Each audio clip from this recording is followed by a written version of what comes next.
Inside each of us lies an astonishing power.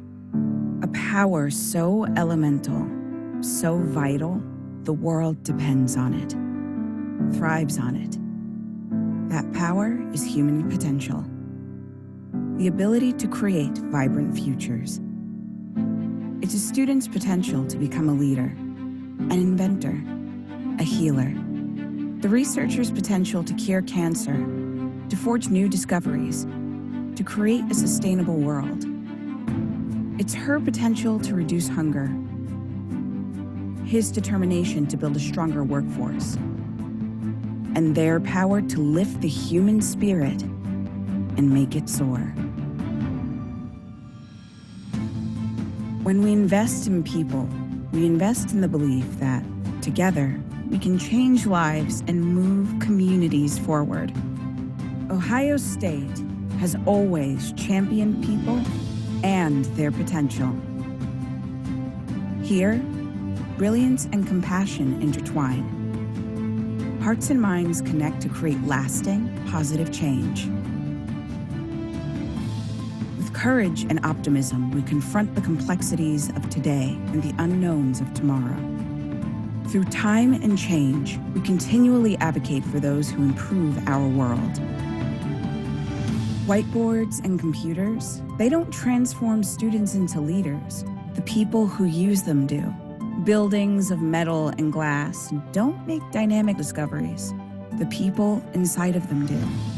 Paths of brick and stone don't build stronger communities. The people who travel them do. You do. We do. Human potential is the world's greatest resource. And when we work together to champion this potential, anything is possible. Together, we are champions for students, researchers, artists, visionaries, and communities. Together, we are champions for all. And together, we move forward.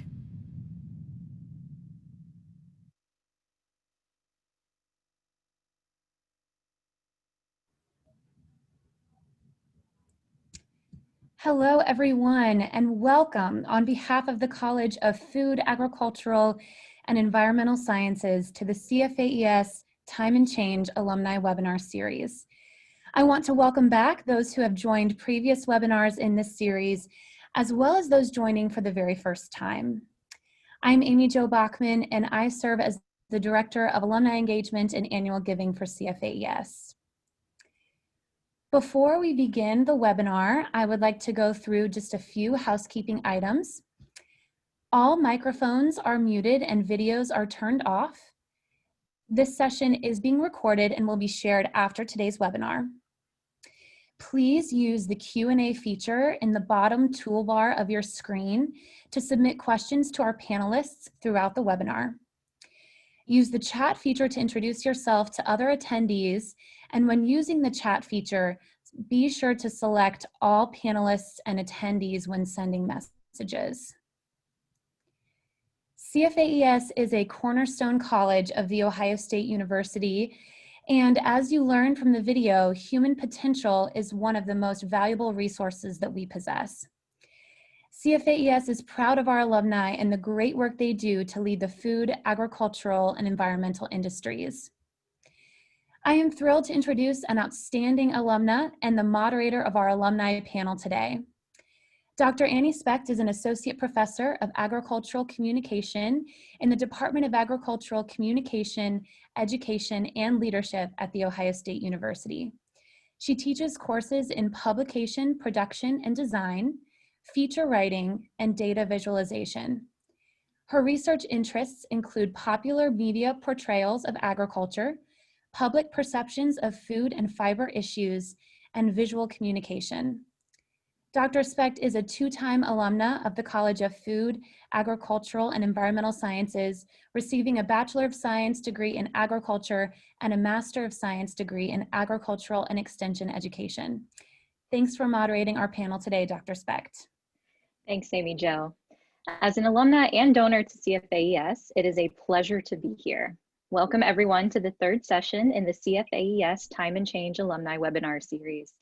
Today we will discuss cultivating inclusion in food, agricultural, and environmental industries with two exceptional CFAES alumni.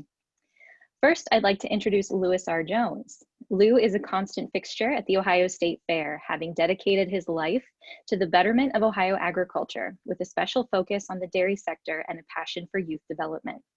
In his decorated career, Lou has served the Ohio Department of Agriculture in numerous positions, including Weights and Measures Division Chief, Dairy Division Chief, and Deputy Director. Lou has also served the industry as Executive Secretary of the Ohio Milk Haulers Association and the American Guernsey Association. In his capacity as Dairy Division Chief, Lou was tasked to establish a new show ring ethics for fairs across the state, utilizing his vast industry experience to implement protocols used at the World Dairy Expo. He also instituted the practice of collecting and testing milk samples at the Ohio State Fair to demonstrate federally expected dairy inspecting and sanitation procedures. Lou continues to give back to his alma mater, The Ohio State University, through scholarships. He is an alumnus of Alpha Gamma Sigma fraternity. In 2011, he was inducted into the Ohio Dairy Hall of Service, selected by the Department of Animal Sciences, and in 2017, recognized as a distinguished alumni of the OSU College of Food, Agricultural, and Environmental Sciences. Thanks for joining us today, Lou. Thank you. It's good to be here.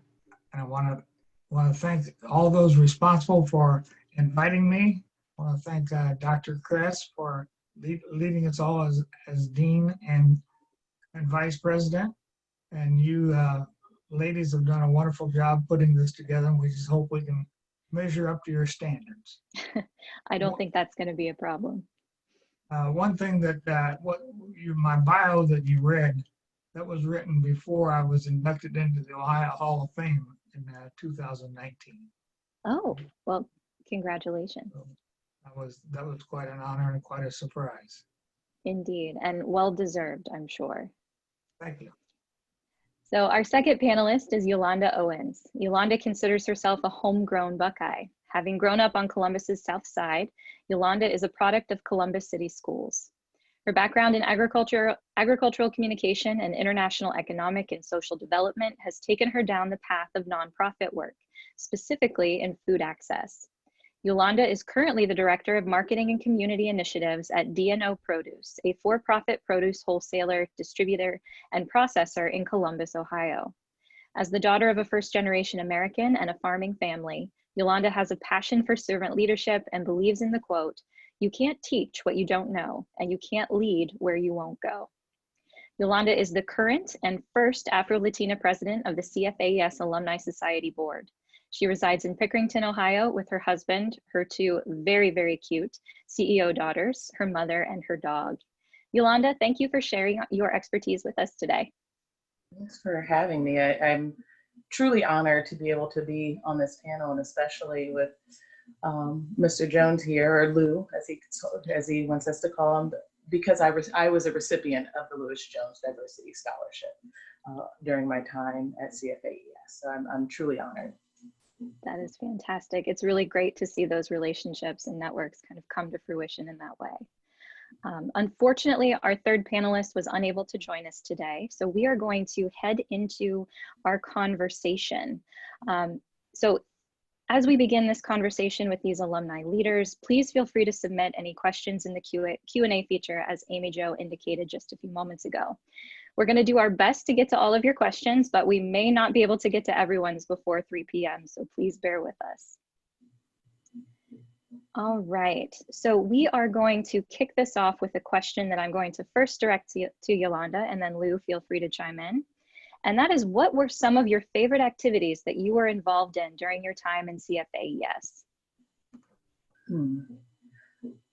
For me, I'm not the most athletic person, so I know some folks love some of the athletic events that we would host on campus, but for me, my favorite time, I loved Scarlet and Gray Ag Day. It was probably one of my favorite activities, and being able to interact with all the students. Little people are always fun to me, and so it was always fun watching them see and interact with seeing all of the different things, like seeing a fistulated cow, or being able to I mean, which is probably not, always the coolest thing, but it's interesting to see, to be able to understand and see the science at work, and being able to hand them a binder that was made out of corn, and all of these different ways that agriculture and the work that we do within CFAES can apply to their everyday lives. That was always just really cool to me, and watching their faces light up. And even some of the kids who have been there, year after year, but just seeing that was always something that I really, really enjoyed. Fantastic. I remember those days as well.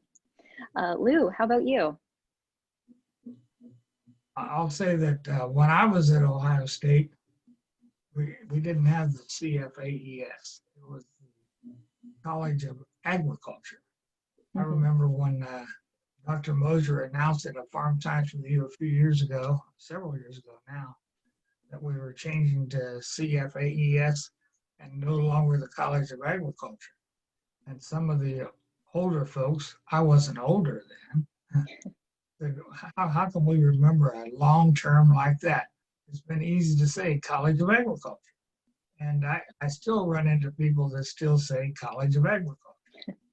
I broke that string about 10 years ago. But some of the things that I enjoyed some of the activities that we had in Plum Hall. One was the Buckeye Dairy Show. And it was a competition among students and show their showmanship abilities on showing dairy cattle.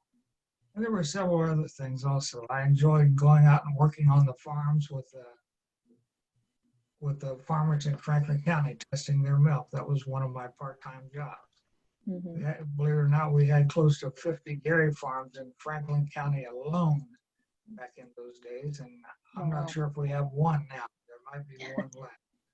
But going and collecting those samples and coming back to the lab and running the butterfat test, calculating, of course, I already had the sample weights, calculating the monthly production, annual production on the cows for the farmer. That was always, I always look forward to that. Well, I'm proud to say that Waterman Dairy still exists. So we have at least one dairy farm here in Franklin County. So our next question is, who are the most influential faculty members you had as a CFAES student or College of Agriculture student? And are there any experiences from the classroom that stand out to you? Lou, if you want to take this one.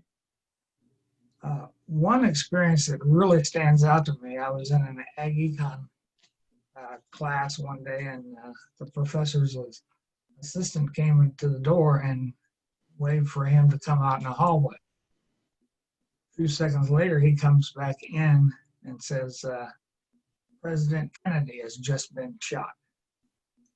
And that was really shocking to me and to everybody else in the class. And I was in a carpool that we used to go from the fraternity house over to the West Campus. I wasn't driving that day, but I was the last one to get in the car to head back across the river. And I said, did you guys hear that President Kennedy has been shot? And 2 or 3 of them said, okay, what's the punchline? I thought I was telling a joke. But that was something very memorable that really I learned about Kennedy being shot in an ag econ classroom.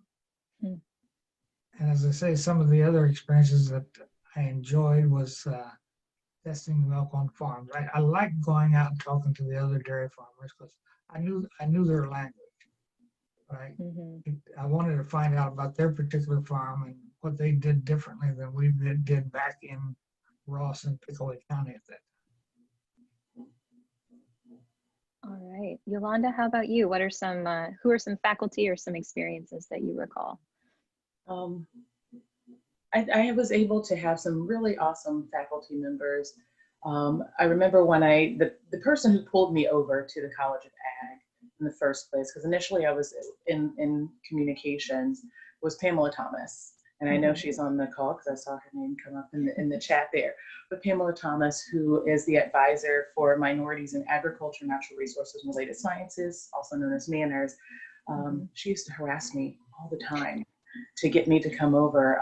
She was really good friends with one of my mentors and was telling me how you know, some of the things that she knew that I experienced with one of my mentors and how that could be applied in the college. And so I think she was probably one of the biggest influences, because I wouldn't have come to CFAES if it wasn't for her overall. But then I've had some really great professors. Dr. Agunga was always hilarious, and I know you were in classes with me, Annie, or Dr. Spect, you know, with Dr. Agunga and his terrible jokes. But we had a great camaraderie, because prior to coming over to the College of Ag, coming over to CFAES, I spent time in Ghana, and that's where he's from. And so we were able to form a really great camaraderie. And then when I came over to CFAES, he ended up being my advisor in the ACEL program. And so that was great to be able to talk about, you know, and share. I mean, he even gave me things, my last trip that I went, he gave me things to be able to take to Ghana with me. Hey, if you can drop this off here, or make sure this gets, you know, that type of thing. So that was really great. So he was really awesome and very influential in that space and time.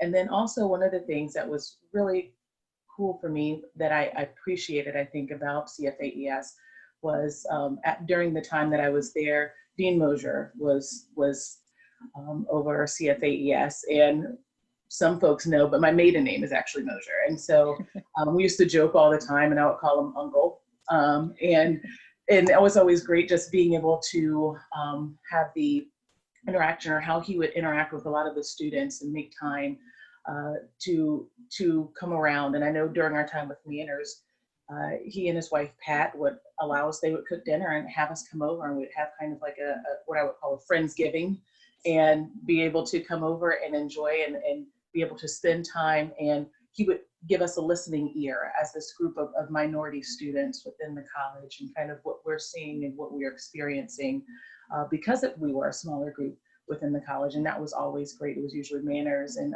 folks from Shades of Animal Sciences, or now Shades, being able to come together and be able to get his ear and be able to help hopefully implement some change when it came to our experiences as people of color. Well, and I think that sort of family atmosphere that you experienced leads us really well into our next question, which is, did you feel included in your area of study? And what did you gain from being in CFAES, and how did it set you up for success in your current career field? So Yolanda, actually, why don't you continue with your thoughts here? So I think one of the things that I like about CFAES is because it allows some really great, we've created kind of our own college space, being on the other side, being Midwest campus, as it is now called. I'm trying to make sure I'm trying to capture that whole concept, but being Midwest campus and kind of having our own space over there, because I had plenty of friends who were on main campus and who didn't understand. But I think for me, within ACEL, I think for me, it was really having some of the, having folks who were like Tom Stewart, who were really understanding and who were great folks who knew how to pull people in.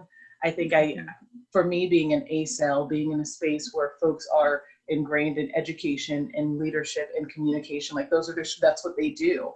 And so because of that, they were able to communicate, they were able to understand and listen really well of the perspectives of the students. And I think that was helpful in being able to get me through that space. I don't think that I always felt comfortable in some other spaces as a person who did not grow up personally on a farm, who did not grow up hardcore in 4-H for myself personally. I did participate when I was younger, but it wasn't to the extent of like showing animals at the state fair and things like that. And so I had a very different perspective. For me, my coming into the space of CFAES was more so around seeing a need when I traveled abroad and understanding the systems of supply and demand, international and economics, and access to resources. And so that's what brought me into this space, more than just family history.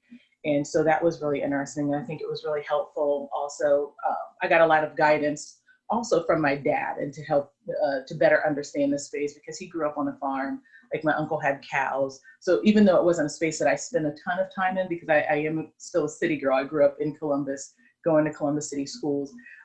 being able to have some of that perspective was helpful and guiding me in there. But I think most of it was being part specifically of ACEL. I really enjoyed the faculty, and a lot of it was being part of Manners and being able to connect across other campuses and other land-grant universities to be able to share those experiences of what it looks like in this space. Yeah. Excellent. And Lou, before I turn this question back over to you, I am going to introduce our third panelist who is able to join us. And he is Juan Moreno, who is the founder and CEO of the Global Livestock Reproduction Innovators, Sexing Technologies, and STgenetics, which are based in Navasota, Texas. And he was raised on his family's brown Swiss dairy in his native Colombia and is a naturalized citizen of the United States. In 1988, he received his bachelor's degree in dairy science from Ohio State and then moved to College Station, which I understand that because I am also a doctoral graduate of Texas A&M, to pursue a master's degree at Texas A&M University. And he currently resides in College Station with his family. So Juan, I want to say welcome to you and thank you so much for joining us. Good afternoon. Thank you for the invitation and pleasure to be here with you guys. Excellent. Well, I'm glad you were able to get connected here. And so just to catch you up, we are having the three of our panelists respond to the question, how did you feel included in your area of study here at Ohio State? And what did you gain from being in CFAES? And how did it set you up for success in your future or current career? So I'm going to let you ponder that for just a moment, and I'm going to turn the mic back over to Lou for his response. Hey, going back to memorable professors or instructors, I'm going to have to start with Bob Jacobson. Bob Jacobson was my instructor professor at in Ag Econ and Dairy Economics. He came about mid-quarter. We were on the quarter system way back then, of course. About mid-quarter to pursue his PhD at Ohio State. He took over a class that was being taught by Dr. Elmer Ballmer. So Dr. Jacobson came in and, of course, hadn't prepared for the class, but he was prepared to teach that class. Believe me, he was. He always had interesting questions, very challenging questions, but I learned a lot from Dr. Bob Jacobson. We had a discussion one day about what farmers were doing with their milk. There was a pricing war there at that time. And we talked for about 2 hours after class. Fortunately, that was my last class today. And the next week, he asked me, so what are you doing this summer?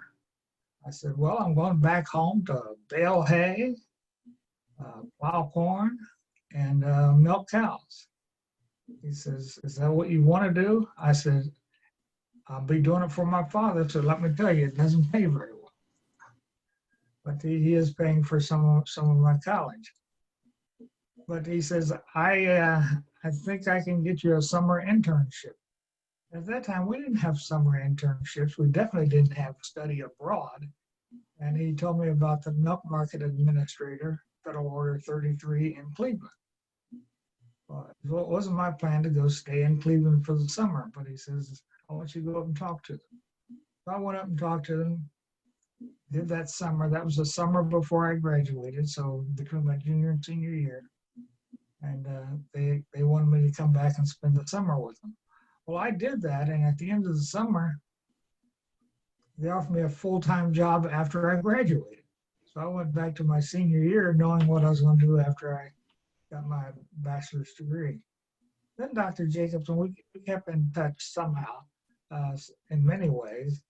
He was at a meeting one day that I was monitoring at the Ohio Department of Agriculture, and I got him as a speaker. And when I introduced him, I said, well, Dr. Jacobs I was in the class that he first taught at Ohio State.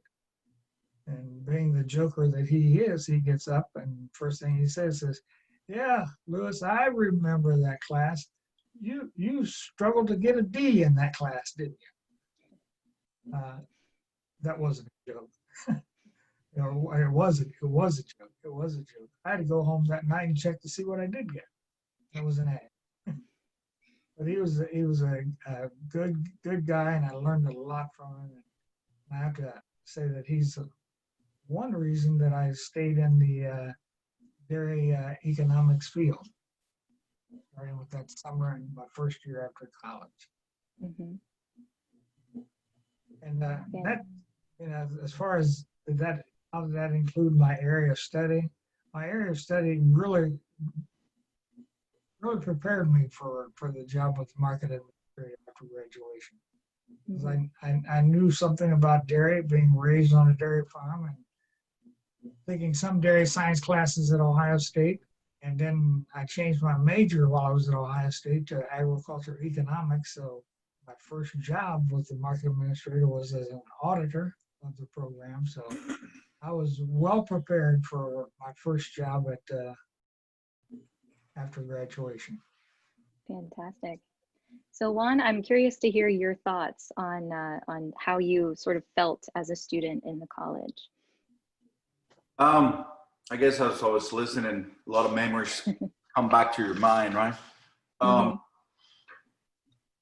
So I ended up at Ohio State as a 17-year-old kid that didn't know much about anything and trying to find a direction in life.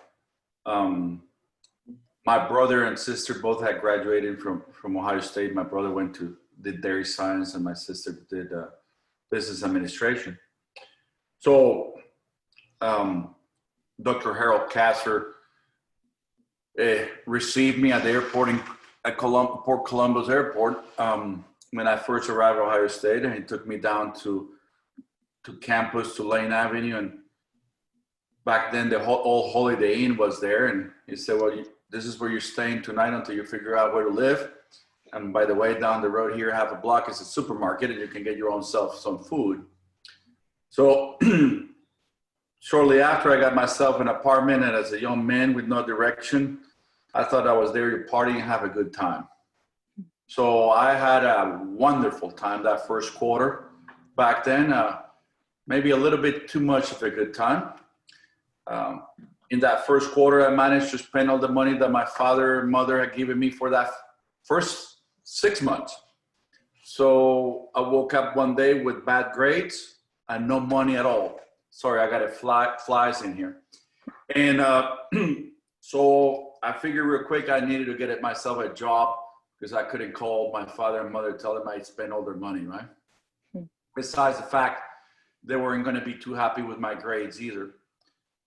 So I managed myself to somebody pointing me out to the dairy farm at a waterman at the OSU All Dairy Farm, and I went up there and I showed up myself and I got a job there. So that was my introduction to the ag department at the Ohio State University.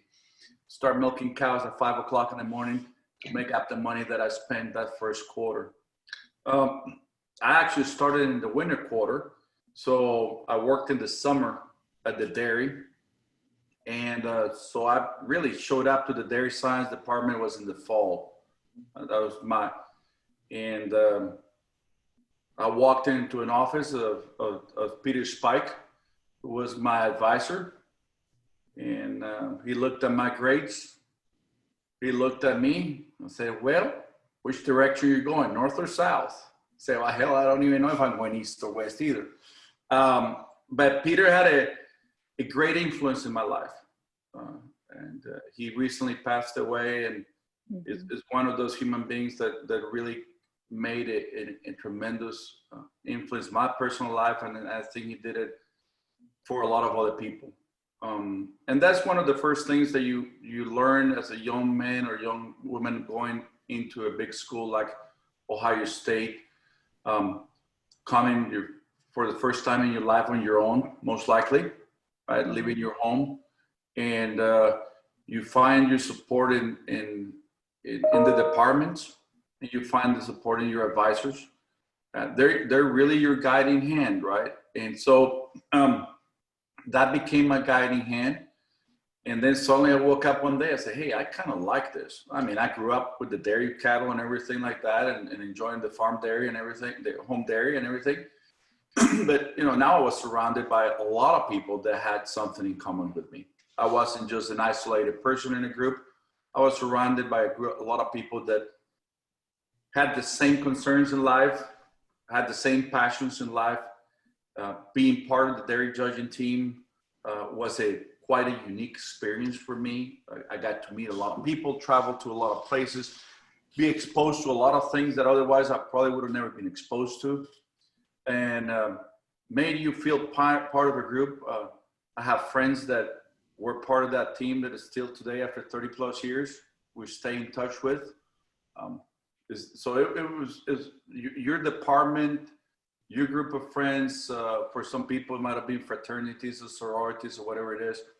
It all becomes an integral part of your life, of who you become in life later on, right? And the experiences you live with, not just in the classroom, but being a participant in things like the dairy judging team or the livestock team, or, you know, some people might have been in the meat science team. I don't know, whatever other groups and that you could participate in.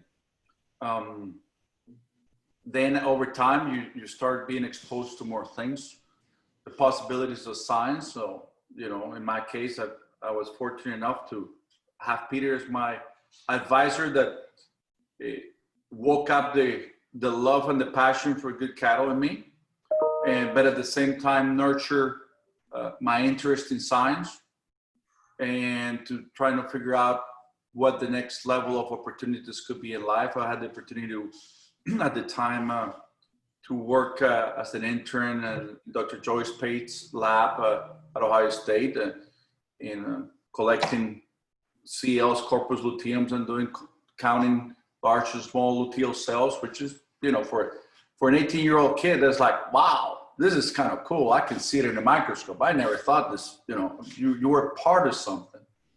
And that leaves a firm imprint in the life of somebody. It made a tremendous amount of difference in the things that I was able to achieve later on in life, right? It gave me the friendships that helped me out later on in life. So I certainly believe that, and I can tell you that it was not just about going to football games and cheering for the Scarlet and Gray. It was a lot more to it than that. Right. Well, and that sort of leads me into our next question, this question of inclusion, because the three of you come from backgrounds that might look a little different from what we think of as the typical College of Agriculture student. And so what changes have you all seen in the inclusion efforts in the agricultural industry writ large? I mean, how are we adapting and embracing different groups that we might not have traditionally reached out to? And with that, I'm going to turn that question over to Lou for his thoughts. Well, when you talk about inclusions from the time that I started at Ohio State and graduated from Ohio State, it's night and day. I was the only minority student in the underclass and in any of the classes on the west side of the campus, or the Midwest side of the campus. So I went through Ohio State, the classes I took on the other side of the river, my electives and other things such as that. Now, I had other minority students, English classes, and philosophy, and etc. But when I came back across the river, I was the only one. And you know, at that time, I didn't really feel that I was the only one, because at that time I was treated exceptionally well compared to what I knew was going on in other parts of the country at that time. Because in the 60s, there were a lot of things happening in the civil rights field. We had the lunch counter sit-ins the year that before I started Ohio State. We had the Civil Rights Act was passed in '64. Voting Rights Act was passed in '65, I believe. And we had the freedom rights. The freedom ride. And my parents thought I was going to go on a freedom ride. And I thought very hard about that. Matter of fact, I even got a scholarship to a historical black college. And I was headed down there until my dad told me one day, if you go there, you know they're killing people down there. I said, I know that, but it's a good cause. He says, you're not going to be an Andy Gorman or Mickey Schwerner or a James Chaney. They were the young men. Well, he probably used other names because they weren't killed until 64 to my junior year. But it was a difficult time, and I wanted to be a math major at that time. Because our farm was too small to support two households. At that time, by the time I graduated, I was married and had one child. So going to Cleveland was a good idea. But I think the things that were happening, we think 2020 is a year that definitely a year that we've never seen before, and some incidents that we haven't seen before. But the early to mid 60s was a difficult time. As I said, that was the time that President Kennedy was killed. And one of the first things that happened when I was in my freshman year, none of you remember this because none of you were born, but we won the Big Ten in football in 1960. Maybe you heard the story. Won the Big Ten, so we're headed to Pasadena to the Rose Bowl. But our university president at the time had a faculty council, and they thought that Ohio State was becoming an athletic school and not an academic school. So that sounds familiar.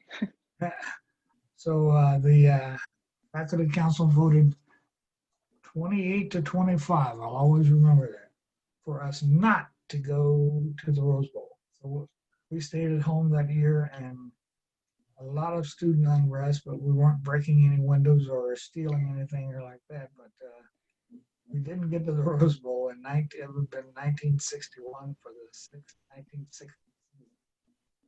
But as far as inclusion, yes, I thought I was included a lot. As I said, in the Buckeye Dairy Show, I competed in that just about every year that I was there. Matter of fact, I won it my freshman year, and I said I won one, so I really don't need another one. So I didn't try very hard after that. So, but it was back then you had to fit your own cattle. You didn't have professional fitters. I'm talking about at the state fair and your county fairs and the regional show. But I was a pretty decent fitter and showman at that time. I enjoyed that very much. But I was included in. Matter of fact, my inclusion included being rushed by one of the ag fraternities on campus, Alpha Gamma Sigma. There were no other African Americans in any other all-white fraternities or sororities at Ohio State. And I thought they were joking when they asked me to come over for dinner. So I did that, and that was late. That wasn't until my junior year. But I had a good relationship with the guys in the house. Still have a good relationship. I heard some words that I didn't like hearing, not only in the house but other places on campus. Right. And I'm sure those words aren't used anymore around us anyhow. But, some people just can't get over it. But yeah, I felt very much included. Fantastic. But I see a big difference now when I go to university events, scholarship events, whatever, and go to your offices. My goodness, I walk in and I see all these women. I see numerous African American and other categories. Didn't see that then, but this, I'm talking about 55 years ago. So we've made some progress since then. And with Yolanda as head of our Alumni Association, I congratulate her for that, and that's amazing. Thank you. Fantastic. And Yolanda, I think that that's a perfect segue into your experiences, sort of from the student perspective, and now heading into your tenure as our alumni president. What do you think about the college's inclusivity direction? I think that even prior to what's the unrest and what's going on right now, I think that the college had started trying to make more strides to do that. I know that a lot of that was initiated by the students, the minority students who were coming into the college. I know that when I graduated in '07, granted I graduated at the end of fall quarter in '07, but when I graduated out of our college, it was myself and one other young man. And so even though that was some time difference between myself and Lou, there was still not a lot of minority representation. But I think that having spaces, where we were able to come together and being able to have activities, like I think having organizations and better integrating that within the student council and things like that, and allowing spaces of having like the international fair that Maynard used to host, to be able to bring students from all different backgrounds and ethnicities to be able to share their culture, their music, their food, and all of that, I think was a huge help in making people feel more comfortable in asking questions of what they didn't know or what they didn't regularly experience prior to coming to college. And I think that's part of the college experience, as well as like opening yourself up to this larger world. I was listening to a podcast the other day, and they were talking about that there was a survey that was out, and it talked about how most people, how most white people have interacted or have had friendships. And it was saying up to, I think it was something that was as large as 70% actually do not have close friends who are of a different ethnicity or race than them. And I mean, of course, when we have communities usually that look a lot like us. And so that made sense to me, but what are we doing to be able to open ourselves up to understand the larger world? And I think that college is that opportunity. And I do think that CFAES opens up, because we have international students and things like that. And so I think being able to create this space that they feel comfortable, I started to see that, because I personally was afraid a little and coming over into this space and not knowing what it would look like for me as this city kid and coming into this college. And I did feel welcomed, and I did have people who did ask questions of what different things were, but I was okay with that, because if you don't ask questions, you don't know. And so that means that they were open to learning and trying to better understand. And so that was the part that I was okay with, in answering those questions, and sometimes being that token, although, my background is very unique, but understanding and also trying to share with folks that while I might be the only minority student in this classroom, Black people are not a monolith, Latino people are not a monolith. And so I can't speak for everyone that might look like me or have some of my ethnic background, but I can share with you my experience. And so maybe you need to, sharing with them also with going to seek or have that understanding. And I think that we had some really great professors, and sharing, at least in my experience, and taking some of my rural sociology classes and things like that, where we talked a lot about experiences and what agriculture looks like in spaces like sub-Saharan Africa and Central and South America, and being able to when I would see folks in those classes kind of opening up and understanding the world around them, and how those experiences can reflect on theirs and how they can interact with those experiences. I feel like I personally was able to see that with a lot of folks. And I do think that it was easier, oddly enough, in the space that I felt that did not have a lot of minority representation, but because it was already kind of sectioned off in its own campus space, allowed for me to be able to find a space to be comfortable in being a minority student and a majority white university as a whole, but then even a majority white college. Right. So that serves as a really good lead into sort of one of the final questions on our list. I'm going to jump ahead just a little bit because I think this is a really important question for us to discuss. And that is, in CFAES, we strive for our community, our students, alumni, our faculty, staff, donors, friends of the college to feel valued for everything that they are. And what I'm interested in is what one thing would have helped you feel even more seen and included working here in CFAES or working in the industry in which you're currently in. And Juan, I'm gonna lead this one off with you, if you would mind responding. Well, I've kept in contact, like I was saying earlier, through the years with all the friends and acquaintances that I made when I was at Ohio State, and so that kind of keeps me somewhat informed of what could be going on campus or going on at the university or the college, because some of them are more heavily involved because they may live in Columbus or in the area, or they got a closer relationship with the department that I do. So that they serve actually as a source of information. Also stay in touch through some of the emails that I get from the Alumni Association and from the college. And, you know, kind of interestingly enough, I do read them. I'll open them, I sort through the pages and I read them. And I get at home also the magazine, and I go through some of those from the magazine from the College of Agriculture. And I go through those articles and I find interest in some of the work that is being done out there, right?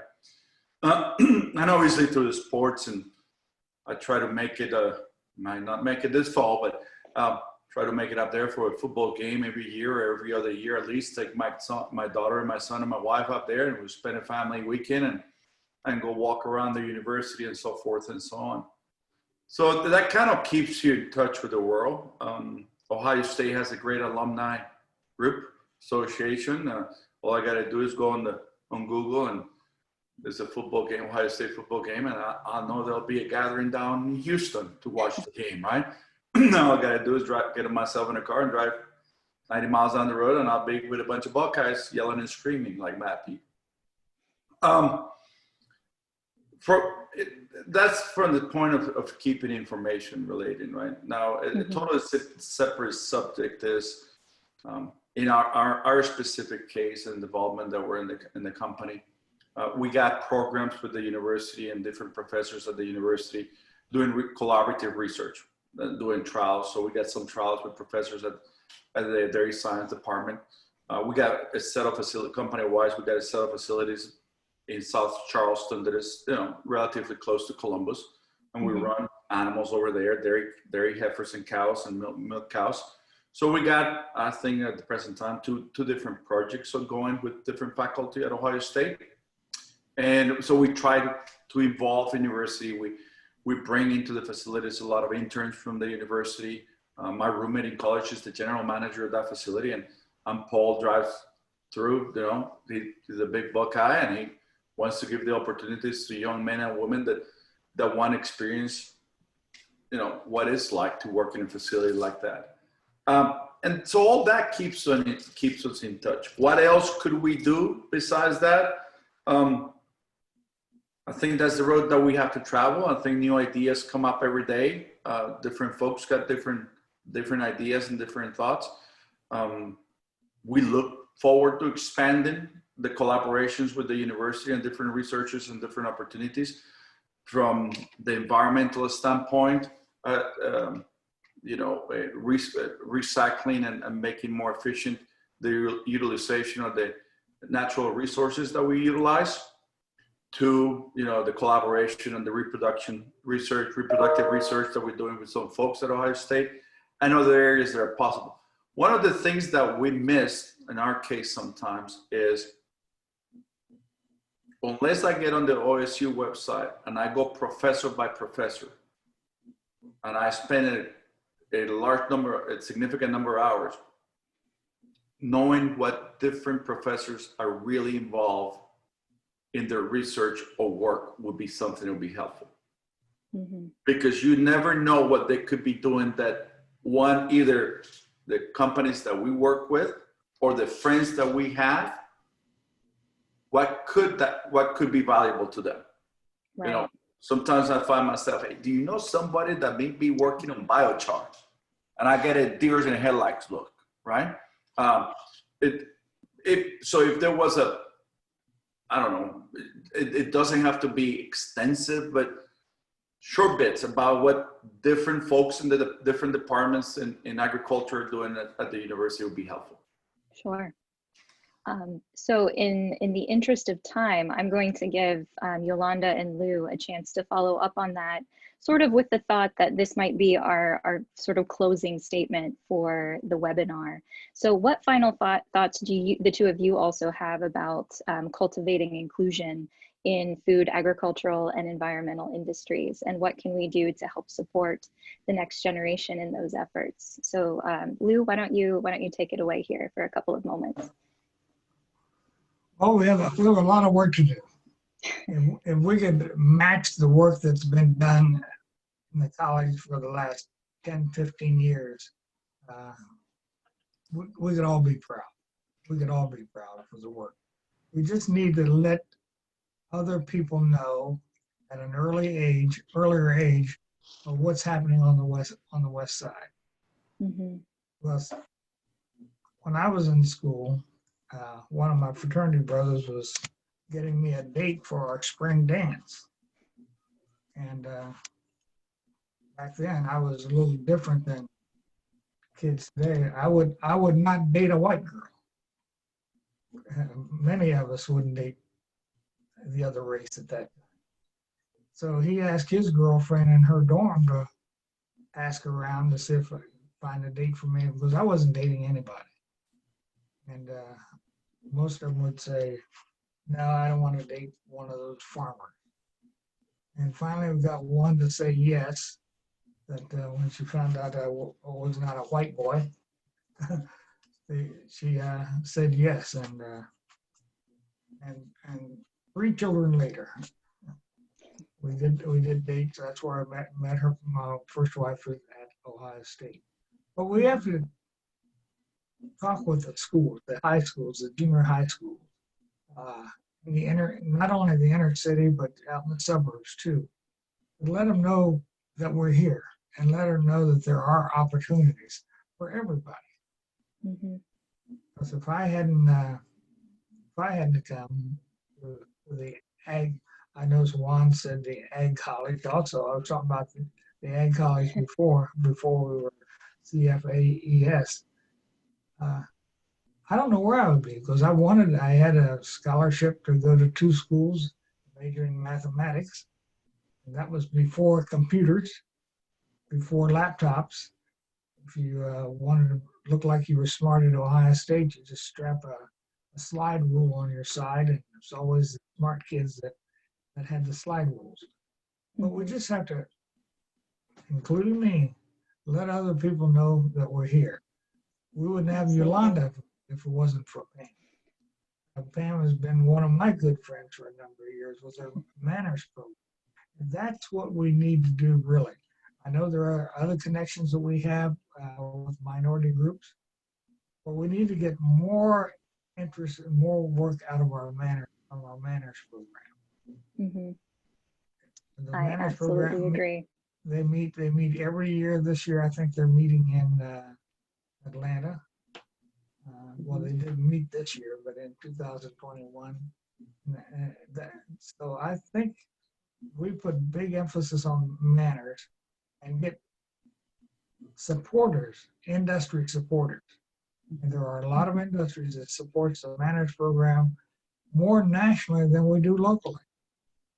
So I think we need to get the manners program in front of the industry here, because I think we have a big drop off from your offices preparing students for the outside world, the agricultural world. And then when I go to other meetings, I don't see many of your students working in the ag industry, especially here in Central Ohio. Where do they go? You know, we need to do better in connecting with them. Well, and that actually, as we move into Yolanda's closing statement here, we had an audience question that basically asks that particular question: what can we do to be better about purposely recruiting minority students? And once we get them into our college and then into these professional positions, what, Yolanda, do you think we can do to make them feel included in those roles? Well, because in my mind, I was ready to start with how we can do better in getting them just into the college. And right. One, I absolutely agree with Lou around trying to introduce more students to the space of agriculture, integrating it into regular educational spaces outside of just rural areas, but both suburban and urban spaces. I actually will be doing a TED Talk on that exact topic come October. So really excited. It was announced yesterday. And so congratulations. I was like, so that's specifically something that I really want to talk to, is integrating that into urban educational spaces to be able to understand the connection. Because one of the things that Dean Kress always says is that we sustain life. And so understanding that agriculture integrates into every single part of everyone's lives, no matter what, whether it's clothes that you wear, the food that you eat, or what's driving your car.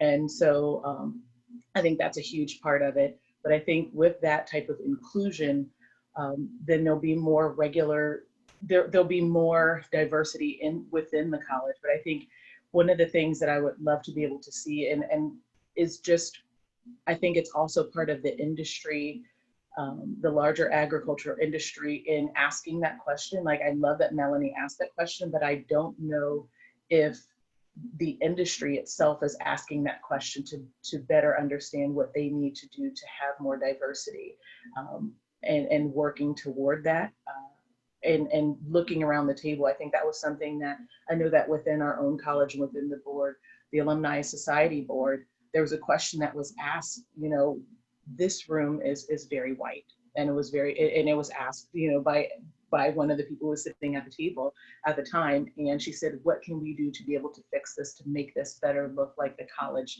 that we are supposed to be representing? And being really candid and understanding that was part of the reason there, how I got to the table, but because I'm also very passionate about bringing other people to the table. is what kept me in this space, and which will keep me very involved in the college. I mean, I never stopped being involved. After graduation, I couldn't help it because Pamela will continue to email you anyway. but making sure that our bringing other youth into this space, because it's things that they are interested in, but it's mainly them understanding how agriculture can take them to that next step that they want to get to in their careers, and understanding how they can get there within. Because I don't think I ever would have imagined that I could go into agriculture and still be able to do the work that I love around food, but then also still being in communications. Like there are just so many amazing majors and programs that are through the College of Ag. And so I'm really happy to be able to be in the role of being the president of the Alumni Society Board, and hoping to be able to bring more minority voices into this space. And Juan, I would invite you to share very briefly the statement that you just put into the chat, because I'm not sure if all of our participants got to see it. Yeah, so I was listening, as a Latino, I was very, very fortunate to have a very unique experience at Ohio State. I never felt any different than anybody, and I was treated and given all the opportunities possible. But having said that, we all got to be conscious that a very significant percentage of the labor force that operates agricultural operations in the United States is Latino. Mm-hmm. Whether it's dairies or crops or vegetables or fruit or anything you talking, if it's on the food plate, on a very significant percentage of the time, it's being touched by Latino hands. Mm-hmm. Most of those laborers, their level of education is not such that it would be conducive to energize their sons or daughters to go to college, unfortunately. Okay, and in my opinion, there has to be a significant outreach to show those sons and daughters of those people that there is an opportunity, that there is a possibility, and there is better things that can be done if you want to go to college. Now, they're got to be given the chance, they're got to be given the opportunity. But that discussion needs to start at a young age. There has to be an outreach program. You don't wait until they're seniors in high school. That's too late. By that time, their mind is already in a different direction. That's a process that almost has to be a reach out program where you reach to the parents, or even not even to the parents, but through the owners of the farms, the dairy farms or the crop farms or whatever type of farms they are. So they make the message one that can be shared with the parents of those kids. So those parents can communicate to their sons and daughters, hey, I got a chance and I can make it to Ohio Stadium one day, right? That's what I Absolutely. feel it needs to be about. Well, thank you so much for sharing that. I think that the three of you have provided a lot of insight and wonderful stories and some really great ideas that we can take as a college moving forward. So with that, as we wrap up the third session of the CFAES Time and Change Alumni Series, I'd like to share the CFAES Principles of Community, which affirms our conviction that racism has no place in CFAES. Thank you again to Lou, Yolanda, and Juan for serving on our panel. I so appreciate the discussion today. We appreciate you sharing your experiences with all of us. Your interest and affection for the college will help us better serve current and future generations of food, agricultural, and environmental leaders. So once this webinar concludes, you will be asked to take a survey, all of our attendees out there. Please provide feedback about your experience today so that we can improve future webinars. You will also receive a follow-up message with the recording of today's session. Registration will open soon for the next webinar in our series, which will be on September 22nd. Thanks again to our panelists and to our audience for joining us today. We hope to see you at the next webinar, and until then, stay safe and go Bucks. Thank you. Go Bucks. Thank you.